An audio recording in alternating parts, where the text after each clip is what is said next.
The passengers in first class barely noticed her. She sat in row 7, middle seat, flipping through a worn copy of Aviation Week with the kind of casual indifference that made her invisible. Her baseball cap was pulled low, civilian clothes unremarkable, just another traveler on United Flight 447 from Denver to Boston. The woman had been reading the same article about F-35 maintenance protocols for 20 minutes, though anyone watching closely might have noticed she wasn't actually reading at all. Her eyes tracked something beyond the page, calculating distances, memorizing exit points, counting heads, old habits from another life. The kind of habits that kept you alive in places where the sky could kill you in 17 different ways before breakfast. The captain's voice crackled over the intercom at 11:47 a.m., 35,000 feet over Kansas. "Ladies and gentlemen, this is Captain Morrison. We have a situation." A pause, the kind that made experienced travelers look up from their laptops. "I need to ask if there are any passengers aboard with military flight training, particularly anyone with multi-engine jet experience." The woman in row 7 didn't move immediately. She kept her eyes on the magazine, watching the reflection in her phone screen as 3 flight attendants moved through the cabin with practiced calm that didn't quite hide their urgency. Behind her, a man in a business suit was already half standing, announcing he'd flown Cessnas in college. Another passenger mentioned something about helicopters in Vietnam. The flight attendant's smile grew tighter with each response. Major Valentina Viper Volkov turned the page of her magazine, studying an advertisement for commercial pilot training schools. The irony wasn't lost on her. 8,000 hours in the cockpit of everything from T-38 trainers to B-1B Lancers, and here she was, pretending to be fascinated by civilian flight schools. She'd been grounded for 6 months now, medical leave, they called it, though the real reason was more complicated. The kind of complicated that involved classified operations over territories that didn't officially exist and decisions that kept Pentagon lawyers awake at night. The lead flight attendant, Margaret, according to her name tag, was growing desperate. Her hands trembled slightly as she made her way through coach. "Please, this is urgent. We need someone with experience flying large aircraft, military transport, commercial jets, anything substantial." Through the reflection in her phone, Volkov watched the cockpit door. It had been opened twice in the last 3 minutes. That wasn't protocol. Whatever was happening up there was serious enough to break federal aviation regulations. She calculated odds, ran scenarios. The 757-200 had redundant systems for almost everything. For them to need help meant multiple failures or incapacitation of both pilots. Neither option was particularly encouraging at this altitude. She folded the magazine closed, placing it carefully in the seat pocket. The thing about being invisible was knowing exactly when to become visible again. Volkov had spent 3 years perfecting the art of disappearing after her discharge. Honorable, technically, though the classified nature of her final missions meant nobody really knew why one of the Air Force's most decorated pilots had suddenly vanished from active duty. She'd become a ghost story in military aviation circles, the kind whispered about in officers' clubs and pilot-ready rooms. The woman who'd flown missions that didn't exist, who'd earned medals that couldn't be displayed, who'd saved lives in operations that would never be declassified. "Ma'am," Margaret had reached row 7, her professional composure cracking slightly. "Did you hear the captain's announcement?" Volkov looked up, and Margaret took an involuntary step back. It was the eyes that did it, gray like winter storms, carrying the kind of weight that came from making decisions at Mach 2. The look of someone who'd calculated fuel consumption while taking enemy fire, who'd landed aircraft with half their control surfaces gone, who'd brought crews home when the odds said they should all be dead. "I heard," Volkov said quietly, her accent barely detectable after years of practice. Just enough Russian remained to add gravity to her words. "What's the actual situation?" Margaret glanced toward the cockpit, then leaned closer. "The captain is experiencing severe chest pains. The first officer is 26, fresh from regional carriers. He's overwhelmed. We're 40 minutes from the nearest suitable airport and weather's deteriorating ahead of us. Volkov unbuckled her seatbelt with the kind of economy of motion that came from thousands of hours in cockpits where every second mattered. She stood, 5'6", unremarkable in every way except for how she moved, like someone who understood physics on an intimate level, who knew exactly how objects behaved at altitude and speed. "I need to see the cockpit," she said. "Do you have experience with Boeing 757-200, Pratt & Whitney PW2037 engines, maximum cruise speed of Mach 0.86, service ceiling of 42,000 feet?" Volkov rattled off the specifications like reading a grocery list. "I could tell you the V-speeds for our current weight and configuration, but we're wasting time. Your first officer needs help, and your captain needs medical attention." Margaret's relief was palpable. "Follow me." As they moved toward the cockpit, Volkov noticed the subtle signs of systemic failure. The cabin lights flickered almost imperceptibly, electrical issues. The air felt wrong, pressurization slightly off. The engine sound had a harmonic that shouldn't be there. This wasn't just medical incapacitation. This was mechanical failure masked by human crisis, the kind of cascading problem that turned routine flights into headlines. She'd been running from the sky for 6 months. Now, at 35,000 feet, the sky had found her again. Behind them, passengers whispered and craned their necks. The man who'd flown Cessnas sat back down, suddenly aware he was out of his depth. The Vietnam veteran watched with knowing eyes, recognizing something in Volkov's bearing that transcended civilian aviation. He'd seen that walk before, in people who'd been to the places where physics and death held daily negotiations. The cockpit door loomed ahead, and Volkov felt the familiar tightness in her chest that preceded every critical mission. Not fear. She'd burned through her lifetime supply of fear over disputed airspace in places the news never mentioned. This was something else. Anticipation, maybe, or recognition. The understanding that some people were built for certain moments and this was hers. Margaret's hand hesitated on the cockpit door handle. "I should mention the first officer, Lieutenant Morrison. He's the captain's son. His first commercial position. He's not handling the situation well." Volkov nodded once. Family complications in the cockpit. Emotional compromise layered over technical failure. The kind of scenario they used in advanced flight psychology courses to break confident pilots. She taught that course once back when the Air Force still thought she could be contained within traditional command structures, before she'd proven that some pilots were meant to fly beyond the boundaries of conventional warfare. "Open the door," she said simply. The cockpit revealed itself in tactical segments, the way Volkov had been trained to process combat environments. First assessment. Captain Morrison, gray-faced and sweating, slumped in the left seat, his hand pressed against his chest, still conscious but fatting. Second. First Officer Morrison, young face twisted with panic, hands death-gripping the yoke as he fought minor turbulence like it was enemy fire. Third. The instrument panel, where amber and red lights told a story of degrading systems and multiplying problems. "Who are you?" the younger Morrison gasped, not taking his eyes off the instruments.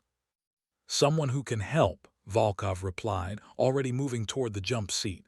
"Captain, can you speak?" The elder Morrison managed a nod. "Chest, started 20 minutes ago, can't focus." She turned to the first officer. "What's your fuel state?" I need to check." 32,000 pounds, Volkov read from the display. "More than enough. What's your bigger problem?" The young man's voice cracked. "The autopilot disengaged, some kind of fault, and the weather ahead, there's a massive system. I've never seen anything like it on radar. Dad was going to divert, but then and I don't know the alternate airports, and the computer is giving me conflicting readings on our position, and—" "Stop!" Volkov's voice cut through his spiral with surgical precision. First rule of emergency aviation: fly the aircraft. Everything else is secondary. Are you flying the aircraft? I'm trying, but... No buts, yes or no. Are you maintaining altitude and heading? Yes. Then you're flying the aircraft. Everything else we can solve. She turned to Margaret. Get the captain to the galley. Lay him flat. Oxygen if you have it. Is there a doctor on board? 2 nurses, 1 EMT. Get them. As Margaret helped the captain from his seat, Volkov noticed his wings, military issue, worn under his commercial insignia. Air Force, she asked quietly.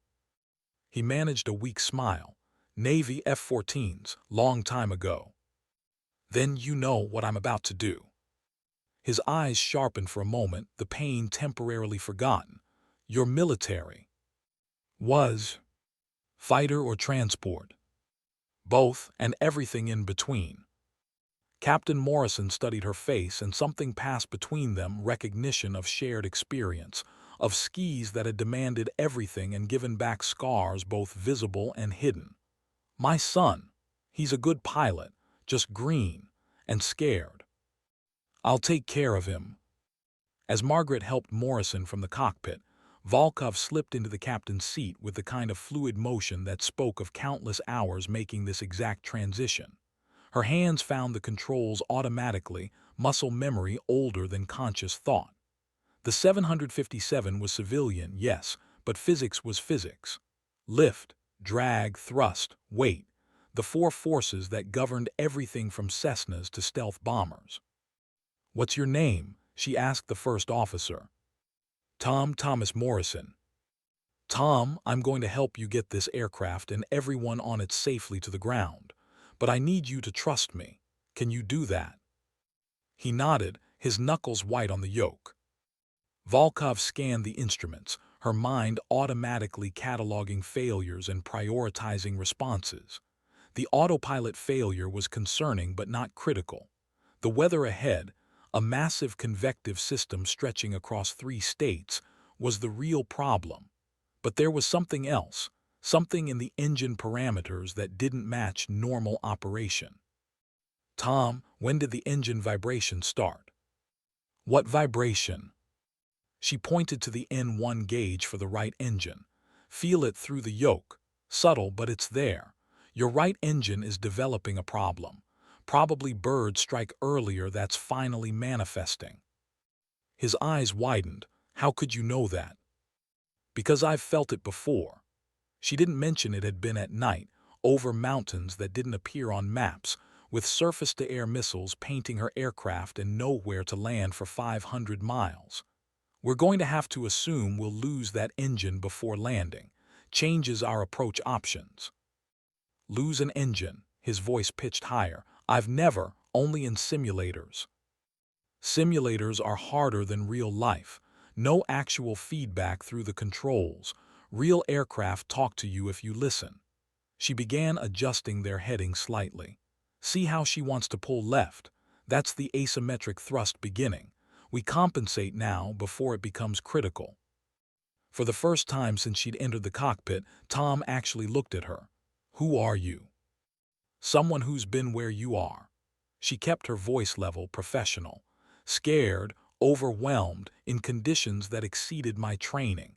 The only difference is I've had more time to make mistakes and learn from them. Did you ever lose an engine? Several times. Several. I flew in places where aircraft integrity was considered a luxury. She pulled up the weather radar, studying the storm system ahead. This weather is going to push us south. We need to thread between cells. Kansas City is out, they're getting hammered. Wichita might work. I don't know the approach into Wichita. I do. She'd landed there 3 years ago, dead of night, with classified cargo and half her hydraulics gone. But Tom didn't need to know that. Pull up the approach plates. We'll review them together. As Tom fumbled with the electronic flight bag, Volkov felt the familiar rhythm of crisis management settling over her. This was what she'd been built for, trained for, lived for until 6 months ago when everything had gone sideways. The investigation had cleared her, technically, but the civilian casualties from the operation she'd been supporting, even though she'd had no direct involvement, had been enough to end her career. "Got it," Tom said, displaying the approach information. "Good, now let's talk about what's going to happen. The storm is going to hit us with severe turbulence. We might lose the right engine. The passengers are going to be terrified. But you and I are going to be calm because we know something they don't." "What's that?" "That this aircraft wants to fly. It's designed to fly. Even with one engine, even through storms, even with scared pilots. Our job isn't to fight it.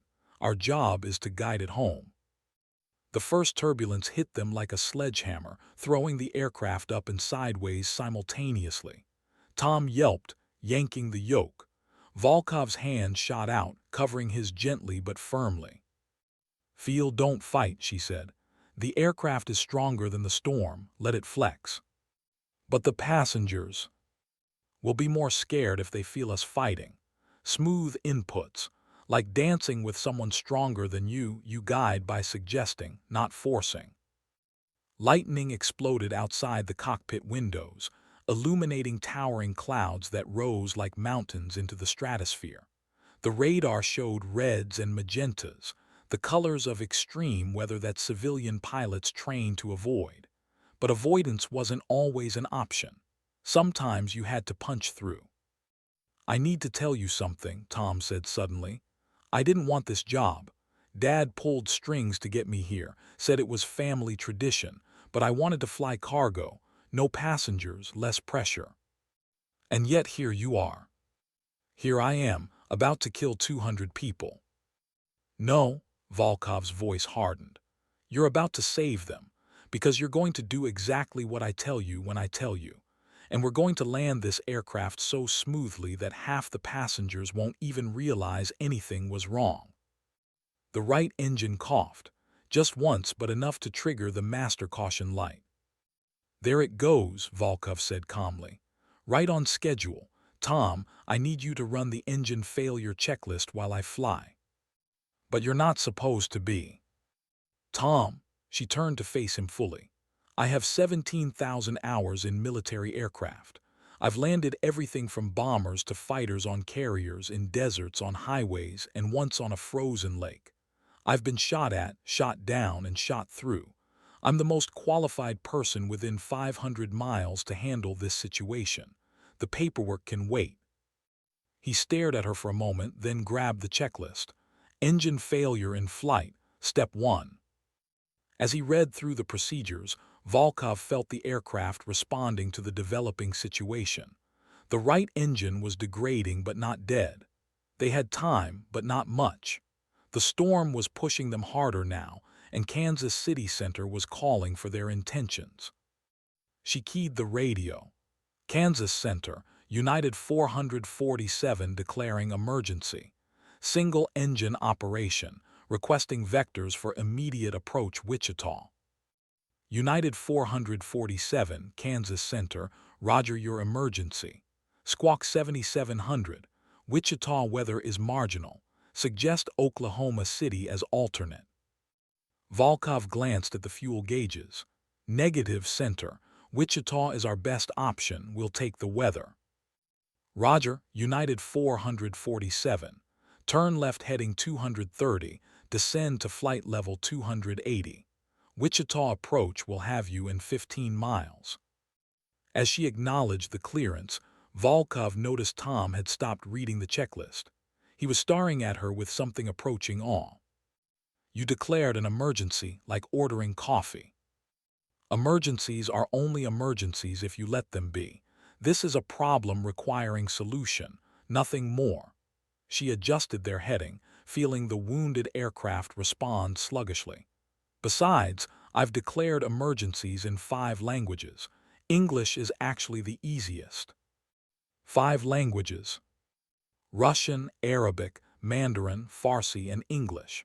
Sometimes French, but that was usually more of a suggestion than a declaration." The aircraft lurched violently as they entered the storm proper. Rain hammered the windscreen with the force of bullets. Visibility dropped to 0. They were flying entirely on instruments now, trusting technology and experience to guide them through nature's fury. Tom, I need you to make a passenger announcement. Keep it simple. Weather ahead, some turbulence expected, flight attendants take your seats. Shouldn't we tell them about? No, panic kills more people than mechanical failures. Give them something to focus on that isn't fear. As Tom made the announcement, his voice steadier than expected, Volkov ran calculations. Distance to Wichita, 87 miles. Fuel remaining, sufficient but decreasing faster than normal due to the single-engine operation. Weather at destination, marginal but improving. Their window was narrow but achievable. The right engine died completely, just as Tom finished his announcement. "Oh God," he breathed. "Expected," Volkov said, already adjusting trim to compensate for the asymmetric thrust. "We planned for this. Aircraft is still controllable. We're still flying." But the 757 had other ideas. With the right engine dead, the electrical load shifted, and suddenly half their screens went dark. The backup systems kicked in, but the navigation display flickered ominously. "We're losing systems," Tom said, panic creeping back into his voice. "We're shedding non-essential loads. Normal procedure. We still have what we need." But Volkov knew this was cascading faster than it should. Something else was wrong, something beyond the engine failure. She pulled up the electrical system display and immediately saw the problem. "Generator fault on the left engine. We're running on battery backup." "How long do we have?" 30 minutes, maybe 40. "Wichita is 25 minutes away." "Then we'll make it." She kept her voice confident even as she mentally ran through contingencies. No room for error now. They would get one approach, one shot at landing. No go-arounds, no second chances. The storm seemed to sense their vulnerability, intensifying its assault. The aircraft pitched and rolled, testing the limits of its design. In the cabin, despite the flight attendants' best efforts, panic was spreading. The sound of retching and crying filtered through the reinforced cockpit door. "Focus on my voice," Volkov told Tom. "Nothing exists except this cockpit and our procedures. The passengers, the storm, your father, all secondary. We fly the aircraft." "How do you do it?" Tom asked. "Stay so calm." "Training, experience, and the knowledge that panic has never once improved a situation." She didn't mention the other part, the part where she'd learned to compartmentalize fear during combat missions, to push human emotion into a box and seal it until the mission was complete. The part where she discovered that the space between life and death was measured in decision-making seconds, and emotion was a luxury those seconds couldn't afford. Wichita approach came on the frequency. United 447, turn left heading 190, descend to 10,000. Expect vectors for ILS runway 19 left.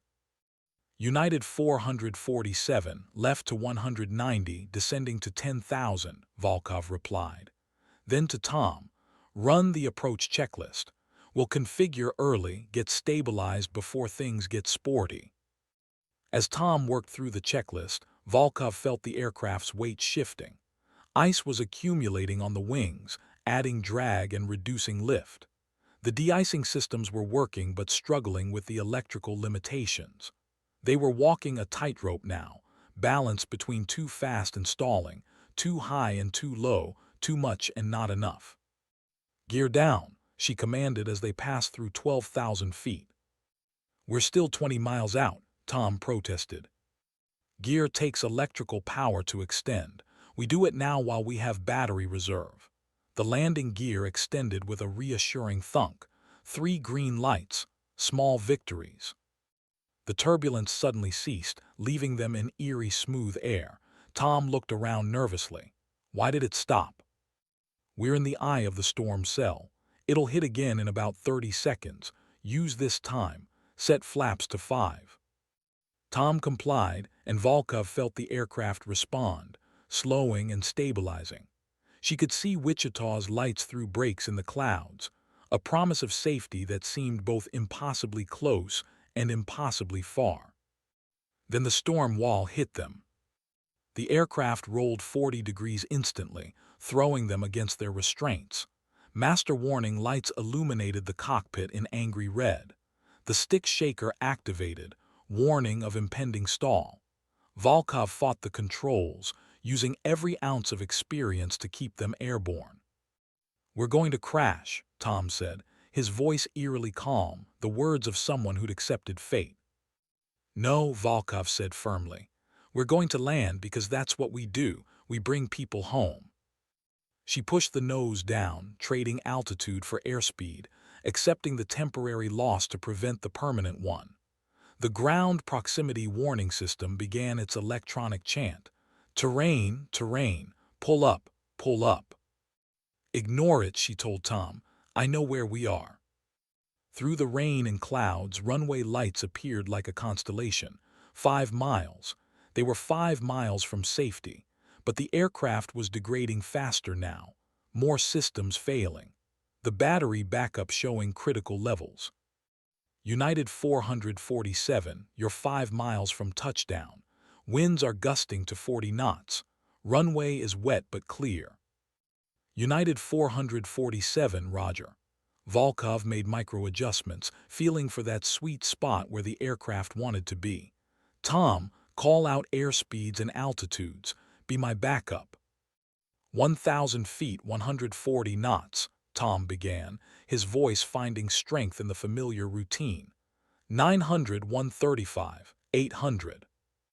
Through the rain, Volkov saw the approach lights, brilliant white leading them home. She'd landed in worse conditions, but never with a frightened young pilot beside her and 200 civilians behind her, never with the weight of public failure hanging over every decision. 500 feet, Tom called, on glide path on speed. The wind shear hit at 300 feet, shoving them sideways with invisible hands. Volkov corrected instinctively, her hands and feet moving in harmony with the aircraft's needs. This was the dance she'd mentioned, the partnership between human and machine that transcended mere mechanical operation. 100 feet. She could see the runway clearly now, wet concrete reflecting their landing lights. The wind was pushing them left. She crabbed into it, accepting the ungainly angle to maintain their track. 50 feet. 40. 30. At 20 feet, Volkov kicked the rudder, aligning the aircraft with the runway just as the main gear kissed concrete. The touchdown was firm but controlled, exactly what was needed on a wet runway with compromised systems. She pulled the thrust reverser on the good engine, feeling the deceleration press them forward. Tom was crying, not from fear but from relief in something else, the dawning realization of what had just happened, of what he'd been part of. "Brakes," Volkov said gently. "Help me with the brakes." Together they brought the wounded aircraft to a stop, 2,000 feet of runway remaining. Fire trucks were already surrounding them, lights painting the rain in reds and blues. "United 447, welcome to Wichita. Emergency vehicles are standing by. Advise when ready to taxi." "We'll need a tow," Volkov replied. "Electrical system is critical." As the cabin erupted in applause and tears, Tom turned to her. "I don't even know your name." "Valentina Volkov. My friends called me Viper." "Called?" "Past tense. That person doesn't exist anymore." "She existed today." Volkov unbuckled her harness, suddenly exhausted. The adrenaline was fatting, leaving behind the familiar hollow feeling that followed every successful mission. Today was an exception. "Dad's going to be okay," Tom said, checking his phone as messages flooded in from the cabin crew. "The medical team says it was a panic attack, not a heart attack. The chest pains, the symptoms, all anxiety." "Even experienced pilots can break," Volkov said. "No shame in it." "You don't break." "Everyone breaks, Tom. The key is knowing how to function while broken." Margaret appeared in the cockpit doorway, tears streaming down her face. The passengers want to know who saved them. You tell them it was their first officer, Volkov said, standing. Thomas Morrison landed this aircraft. But you. I assisted, nothing more. She moved past Margaret, needing to leave before questions started, before authorities arrived, before her carefully maintained anonymity shattered. But Tom's voice stopped her. Wait, why Viper? She paused at the doorway. Vipers are misunderstood. People think they're aggressive, but they only strike when cornered. They prefer to remain hidden, invisible until the moment demands otherwise. Will I see you again? No. The passengers deserve to know. The passengers deserve to arrive safely. Mission accomplished. She started to leave, then turned back one final time. Tom, you asked about staying calm. The secret isn't not feeling fear. It's feeling fear and flying anyway. You did that today. Your father will be proud. As Volkov walked through the cabin, passengers reached out to touch her, somehow knowing she was responsible for their survival. She kept her head down, moving steadily toward the exit. 3 years of invisibility, shattered by 45 minutes of necessity. Near the back of the aircraft, the Vietnam veteran stood and saluted. She almost returned it, catching herself at the last moment. Old habits, dead habits, habits that belonged to someone who no longer existed. The rain had stopped by the time she reached the tarmac. Emergency responders were evacuating passengers, but nobody stopped her. She walked past the fire trucks, past the ambulances, past the gathering crowd of reporters who would never know the real story. Her phone buzzed. A text from an unlisted number. Saw the news, nice landing, M. General Morrison, her former commanding officer. Of course he was watching. He'd always been watching, waiting for her to surface to reclaim who she'd been. She deleted the message and kept walking. 3 hours later, Tom Morrison would tell investigators about the mysterious woman who'd saved United Flight 447. He'd describe her competence, her calm, her almost supernatural ability to anticipate the aircraft's failures. But he couldn't provide her name. She'd been careful to never fully identify herself to anyone but him. The passenger manifest showed no Valentina Volkov. Security footage would mysteriously malfunction. She would become a ghost story, a mystery that aviation forums would debate for years. But that was still to come. Now, standing at the edge of the airport, watching the lights of emergency vehicles paint the wet concrete, Volkov made a decision. 6 months of hiding hadn't erased who she was. The sky had called her back and she'd answered. The question was what to do next. Her phone rang, unknown number. Major Volkov. The voice was professional military. There is no Major Volkov. Of course not.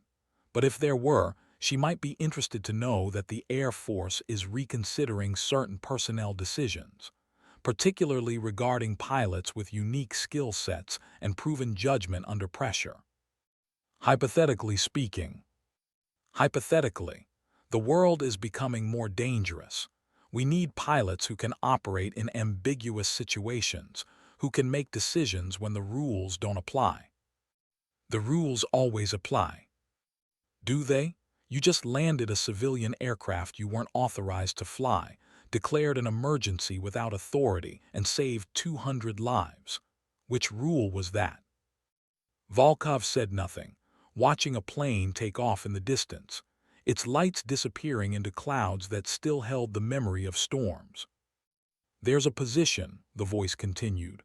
Test pilot, classified projects, the kind of flying that doesn't exist until it does. Interested. I'm retired. No, Major, you're on leave. There's a difference. The line went dead. Volkov stood in the rain that had started again, lighter now, almost mist. Somewhere behind her, Tom Morrison was learning what it meant to be a hero. His father was recovering, surrounded by family.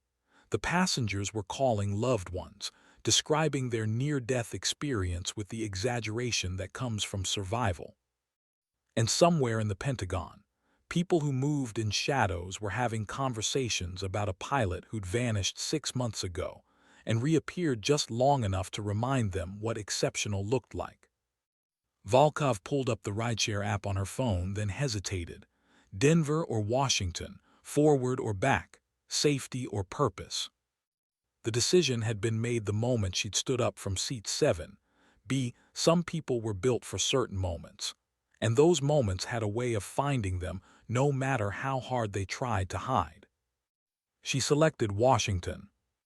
As the car arrived, her phone buzzed again. Tom Morrison had sent a message through the airline system. "They're calling you the ghost pilot, the woman who saved us and vanished. But I know who you really are. You're the person who taught me that courage isn't the absence of fear, it's flying through it. Thank you, Viper." She smiled, the first genuine smile in 6 months. Then she deleted the message and got in the car. The driver glanced in the mirror. "Airport was crazy today. Some emergency landing. Were you on that flight?" "No," Volkov said. "I was just passing through." But passing through was its own kind of lie. She'd been summoned, tested, and proven worthy. The sky had reclaimed her, and she'd remembered what it felt like to matter, to be the difference between tragedy and triumph. The next morning, every major news outlet would run the story. "Mystery woman saves United Flight 447. Speculation would run rampant. Some would claim she was a federal air marshal with hidden training. Others would insist she was a foreign agent. The airline would conduct an investigation that would find nothing conclusive. Tom Morrison would go on to become one of United's youngest captains, carrying with him the lessons learned in 45 Minutes of Terror. He'd tell the story at pilot bars and training seminars, always ending with the same words. "She taught me that aircraft want to fly. Our job is just to let them." His father would return to flying 6 months later, humbled but not broken. He'd speak at conferences about the importance of mental health in aviation, about the pressure that builds in cockpits and families, about the day his son became a pilot while he learned to be human. Margaret, the flight attendant, would write a book about the experience.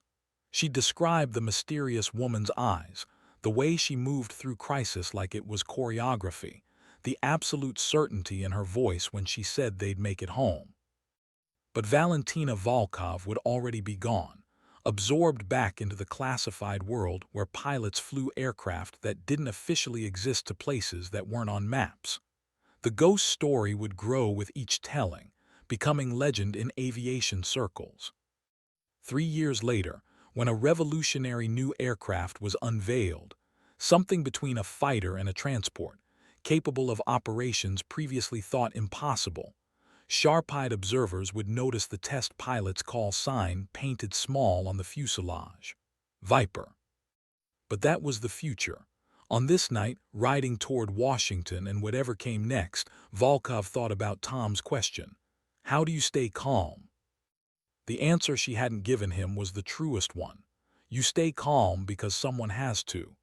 Because in the space between earth and sky, between life and death, between fear and action, someone has to be the constant, the unmovable point around which chaos orbits. She'd been that point for 6 months of classified operations that ended in controversy. She'd been that point for 45 minutes over Kansas. And now, perhaps, she'd be that point again for whatever the Pentagon had in mind. The phone rang again. This time she recognized the number, General Morrison himself. "I hear you've been flying my aircraft," he said without preamble. "I hear your aircraft needed flying. My pilots don't usually vanish afterward. Your pilots usually exist on paper." Morrison chuckled. "Fair point, the position we discussed earlier." "I haven't decided." The Valentina Volkov I knew never needed to decide. She always knew. That person made decisions that got people killed. That person made decisions that saved hundreds more. The math of command isn't always clean, Major. I'm not a major anymore. You're whatever I need you to be. And right now, I need you to be the pilot who can fly what we're building. Something that's going to change everything. Something that requires someone who can think beyond conventional limitations. Flattery doesn't work on me, General. Facts do. Fact, you're the best pilot I've ever commanded. Fact, you've been grounded for 6 months and it's killing you. Fact, today proved you can't walk away from what you are. What I am is complicated. What you are is necessary. Report Monday, 0700, Building 491. I haven't said yes. You stood up in row 7. That was your yes. The line went dead. Volkov stared at the phone, then out at the passing landscape. Somewhere behind her, United 447 was being towed to a hangar where mechanics would discover just how close they'd come to complete system failure. They'd find bird strike damage that should have caused catastrophic engine failure hours earlier. They